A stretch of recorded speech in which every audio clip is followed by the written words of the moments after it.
मुस्लिम आबादी की बढ़ोतरी ये घुसपैठ के कारण हुआ है। अगर मेरे बुरे ऊपर केस दिया है तो अरेस्ट कर लो, क्या आपत्ति है? बांग्लादेशी का घुसपैठियों का हम खिलाफ है और खिलाफ रहेगा। मिसिंग समाज की जिम्मेदारी पूरे आसाम को घुसपैठिया मुक्त कर।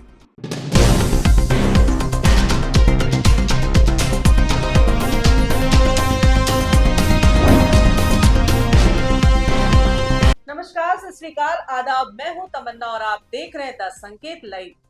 आज हम एक बेहद संवेदनशील और राजनीतिक रूप से विस्फोटक मुद्दे पर बात करने जा रहे हैं। घुसपैठिए का सवाल, आंकड़ों की सच्चाई और चुनावी मंचों के दावे। केंद्रीय गृह मंत्री अमित शाह ने हाल ही में असम की एक रैली में दावा किया कि राज्य के 7 जिले धुबरी, बारपेटा, दरांग, मोरीगांव, बोगईगांव, नगांव और ग्वालपाड़ा 64 लाख घुसपैठियों के कब्जे में गए और इसके लिए कांग्रेस के 20 साल के शासन को जिम्मेदार ठहराया। मित्रों, आज मैं आसाम के जनसांख्यिकी परिवर्तन के लिए भी बात करना चाहता हूं। हेमंत जी ने कहा है कि आपने तो यहां घुसपैठियों को रोक दिया, मगर मिसिंग समाज की जिम्मेदारी सिर्फ इस क्षेत्र में घुसपैठियों को रोकने की नहीं, मिसिंग समाज की जिम्मेदारी पूरे आसाम को घुसपैठिया मुक्त करने।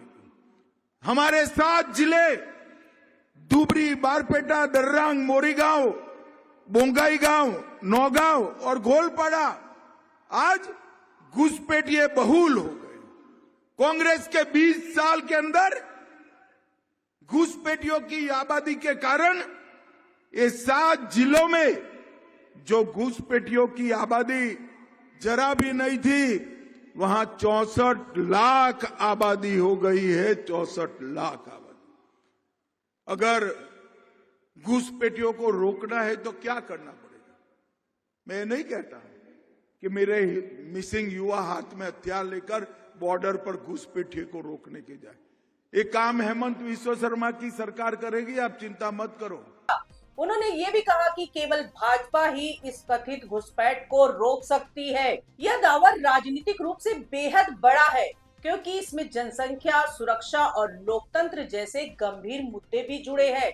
लेकिन अब एक आरटीआई जवाब ने इस दावे पर सवाल खड़े कर दिए हैं। आरटीआई एक्टिविस्ट कन्हैया कुमार द्वारा दायर आवेदन में गृह मंत्रालय से पिछले 10 वर्षों में देश भर में पहचाने गए, पकड़े गए और निर्वासित कथित घुसपैठियों की वर्षवार और देशवार जानकारी मांगी गई थी। 23 जनवरी 2026 को मंत्रालय ने जवाब दिया कि उनके पास अवैध विदेशी नागरिकों या अवैध प्रवासियों से संबंधित कोई समेकित डेटा केंद्रीय स्तर पर उपलब्ध ही नहीं है और इमिग्रेशन और विदेशी नागरिक अधिनियम 2025 की धारा 7, 13 और 29(2) के तहत ऐसी शक्तियां राज्य सरकारों और केंद्र शासित प्रदेशों को सौंपी गई है।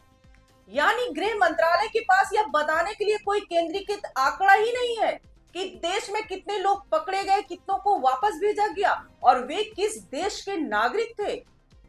यही वह बिंदु है जहां राजनीतिक बयान और प्रशासनिक रिकॉर्ड के बीच विरोधाभास सामने आता है। सवाल उठता है कि जब मंत्रालय के पास समेकित डेटा नहीं है तो चुनावी मंचों से लाखों की संख्या किस आधार पर बताई जा रही है? इससे पहले भी अमित शाह ने नरेंद्र मोहन स्मृति व्याख्यान में कहा था कि भारत में मुस्लिम जनसंख्या की वृद्धि प्रजनन दर से नहीं बल्कि बड़े पैमाने पर घुसपैठ के कारण हुई है। 51 की जनगणना में हिंदू 84% थे और मुस्लिम समाज की आबादी 9.8% थी। 71 में 82% हुए हिंदू और मुस्लिम समाज की आबादी 11%। 91 में 81% हुए हम और मुस्लिम समाज की आबादी 12.12% हुई और 11 में 79% हुए और मुस्लिमों की संख्या 14.2% हुई।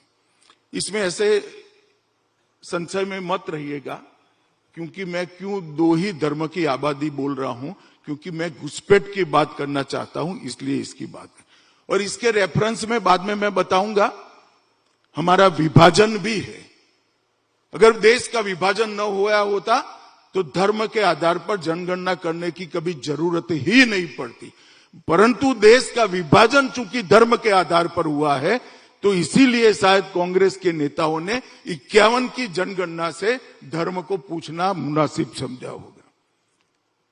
तो एक प्रकार से बहुत सारी गिरावट हुई है। मुस्लिम आबादी की बढ़ोतरी 24.6% के दर से हुई है और हिंदू आबादी 4.5% कमी हुई है।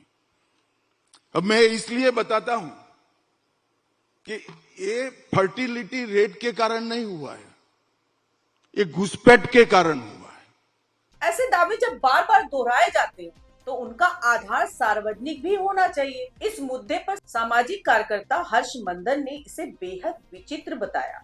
उनका कहना है कि जैसे हत्या जैसे अपराधों के आंकड़े राज्य जुटाते हैं और उन्हें नेशनल क्राइम रिकॉर्ड ब्यूरो समेकित करता है, वैसे ही केंद्र सरकार भी राज्यों से जानकारी लेकर समेकित डेटा प्रकाशित कर सकती है। उन्होंने घुसपैठिया शब्द के इस्तेमाल पर भी सवाल उठाया और कहा कि भारतीय कानून में घुसपैठिया की स्पष्ट परिभाषा नहीं है।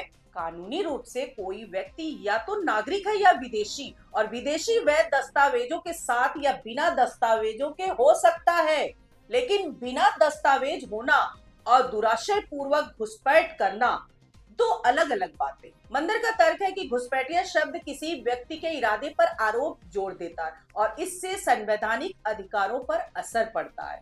उन्होंने दार्शनिक हन्ना अरेंडेंट का हवाला देते हुए कहा कि नागरिक हक रखने का हक है और जब किसी की नागरिकता संदिग्ध बना दी जाती है तो उसके बाकी अधिकार भी अस्थिर हो जाते। वहीं दूसरी तरफ असम के मुख्यमंत्री हिमंत बिस्वा शर्मा ने कई बार दावा किया है कि कथित घुसपैठियों को बांग्लादेश वापस भेजा जा रहा है और ये प्रक्रिया प्रोटोकॉल के तहत की जा रही है। अगर मेरे बुरे ऊपर केस दिया है तो अरेस्ट कर लो, क्या आपत्ति है? मेरा कोई आपत्ति नहीं है, लेकिन अपना बातों में मैं हमेशा कायम रखूंगा।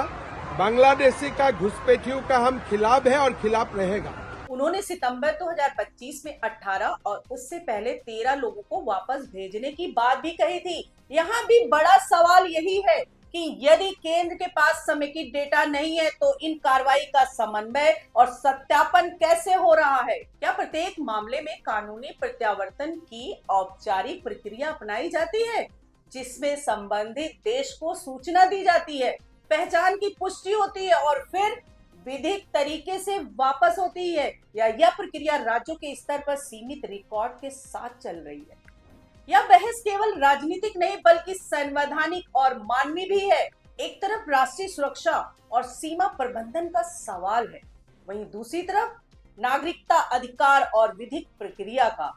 अगर आंकड़े सार्वजनिक नहीं है तो पारदर्शिता की मांग उठाना स्वाभाविक है, और अगर आंकड़े राज्यों के पास है तो केंद्र उन्हें समेकित क्यों नहीं कर रहा?